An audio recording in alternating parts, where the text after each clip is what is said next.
Si ustedes creen que lo pueden hacer mejor que yo, les reto que alguno dé una idea mejor. Los pobladores se miraron los unos a los otros. El mejor guerrero es el que gana sus batallas sin la necesidad de luchar. Lamentablemente, cuando algo no nos parece o queremos defendernos, lo hacemos dándonos de golpes con el oponente, creyendo que ganar es terminar con la cabeza menos rota que el rival. Por eso he escrito este relato, en el cual si pones atención verás un reflejo de todas las peleas y discusiones que has manejado equivocadamente en tu vida, así como el camino que cualquier buen guerrero y sabio tomaría. Recuerda que al final siempre doy una reflexión explicando los detalles de la historia, y en esta ocasión explicaré cómo utilizo el mensaje de este relato para ayudar a que mis pacientes resuelvan de forma inteligente sus conflictos con sus seres amados. Así que quédate hasta el final para que tú también adquieras esta fina herramienta. Pero sin más preámbulos, comencemos. Había una vez un grupo de nómadas que buscaba desesperadamente algún lugar en el cual asentarse y llamar hogar. Pero por más que buscaban, no podían encontrar un sitio adecuado. En algunos escaseaba el alimento, en otros las temperaturas eran extremas, en otros los depredadores pululaban. En fin, parecía que nunca hallarían una tierra en la cual asentarse hasta que encontraron un sitio maravilloso. Decir que era precioso es poco. En él el alimento abundaba, tenía frondosas vegetaciones, una tierra fértil para cualquier cultivo, un clima benevolente y un abundante río de agua pura. Sin dudarlo, se asentaron en aquellas tierras y fundaron un pueblo. Todo iba de maravilla hasta que llegó la época de lluvias, en la cual el río se desbordó. Cuando menos lo esperaron, el pueblo tenía los pies empapados y sus muebles se empezaban a pudrir por el agua. No entendían qué había sucedido, pues creían haber tomado suficientes precauciones y las lluvias no parecían haber sido lo suficientemente torrenciales como para que sucediese aquello. Todos estaban muy tristes por lo sucedido, pero no estaban dispuestos a abandonar su hogar. Así que el jefe del pueblo ordenó levantar unos pequeños muros alrededor. Tan solo medían 30 centímetros, pero por la experiencia que habían tenido debería ser suficiente para impedir que el agua los invadiera. A la siguiente temporada de lluvia, todos se sentían a salvo, pero solo se necesitaron unas cuantas lluvias para que el río volviera a desbordarse, esta vez sobrepasando las pequeñas bardas. La historia se volvía a repetir, no solo en las afecciones causadas por el agua, sino en la respuesta del líder del pueblo, quien mandó a levantar un poco más los muros, tomando en cuenta la experiencia de ese año y con la firme convicción de que el agua no podría subir más. Sin embargo, lo que nadie sabía es que nada de eso era casualidad. El río que cuidaba y mantenía aquella bella tierra tenía mente y corazón, pero los siglos y el amor por su tierra lo habían hecho colérico y celoso. Jamás había permitido que un asentamiento humano echara raíces en su amado territorio, y esta no sería la excepción. Cada año el río los inundaba sobrepasando sus barreras, y en cuanto bajaban las aguas, los humanos aumentaban el tamaño de sus murallas, repitiendo el ciclo una y otra vez. El río los miraba con desprecio y cólera. No entendía por qué habían durado tanto. Sin embargo, no estaba dispuesto a rendirse, y si los humanos se creían resistentes, el río estaba dispuesto a demostrarles que él era aún más fuerte. Esto parecía el cuento de nunca acabar. La gente ya estaba cansada, pues aún en los temporales donde el agua no llegaba a inundarlos tanto, siempre era un martirio, pues tener que quedarse atrapados por las murallas rodeadas de agua y los destrozos posteriores tanto dentro como fuera del pueblo se estaban volviendo algo insoportable.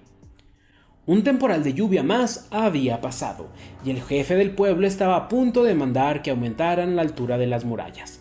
Pero todos lo abuchearon, le reclamaron que sería exactamente lo mismo, que no podía esperar resultados diferentes si siempre actuaba de la misma forma. El jefe, molesto e indignado, les dijo: si ustedes creen que lo pueden hacer mejor que yo, les reto que alguno dé una idea mejor. Los pobladores se miraron los unos a los otros sin saber qué decir. Verlos así alegró al jefe, quien orgulloso ratificó su reto. ¿Verdad que no es tan fácil? A ver, ¿qué opinas tú, el de los lentes? Da una solución. O aquella con el niño en brazos. O tú, o tú, o tú. Todos se encogían los hombros al no saber qué decir, mientras el jefe se enaltecía más y más, hasta que... Bueno, ya que me lo pregunta a mí... Inesperadamente, el panadero del pueblo, un hombre de mediana edad, muy trabajador y amante de la lectura, respondió: «Yo diría que en lugar de hacer más altos los muros, cavemos varias zanjas, largas y profundas alrededor del pueblo». «¡Pero qué tontería! Eso es lo mismo. El agua inundará las zanjas y seguirá con el pueblo».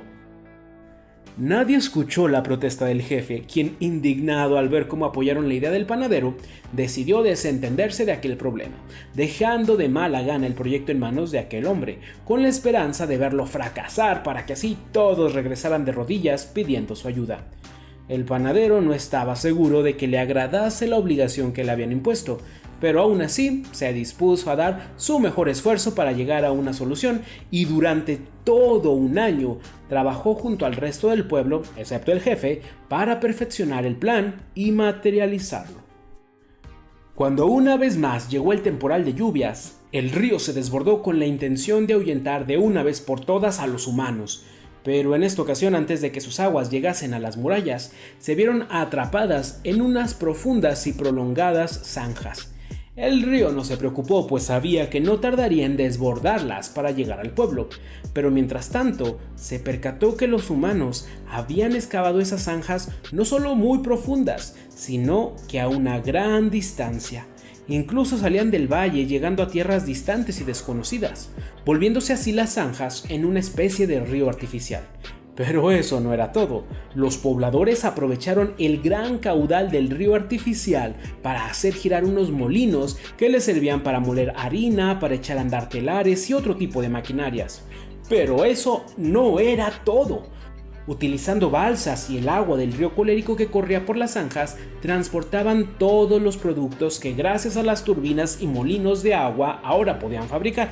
Al darse cuenta de todo esto, el río se detuvo de inmediato, pues en su afán de perjudicar y ahuyentar a los humanos, los había beneficiado y ahora estaban más prósperos que nunca. Así que con rabia dejó a un lado sus intentos por inundarlos, por lo menos aquel año. La temporada de lluvia estaba terminando y por primera vez desde su fundación el pueblo no había sido inundado, pero el río seguía ideando una forma de destruir a los hombres al año siguiente, pues no los podía soportar y su corazón seguía lleno de odio hacia ellos, hasta que un grupo de animales se reunieron para decirle al río: «Muchas gracias, gran río. Gracias por no desbordarte este año. Ya estábamos cansados de ver nuestras tierras y hogares destruidos una y otra vez». Fue entonces cuando el río recapacitó. Por su capricho de destruir al pueblo, no se percató de que estaba destruyendo lo que más amaba, su tierra y sus habitantes, mismos que había jurado proteger.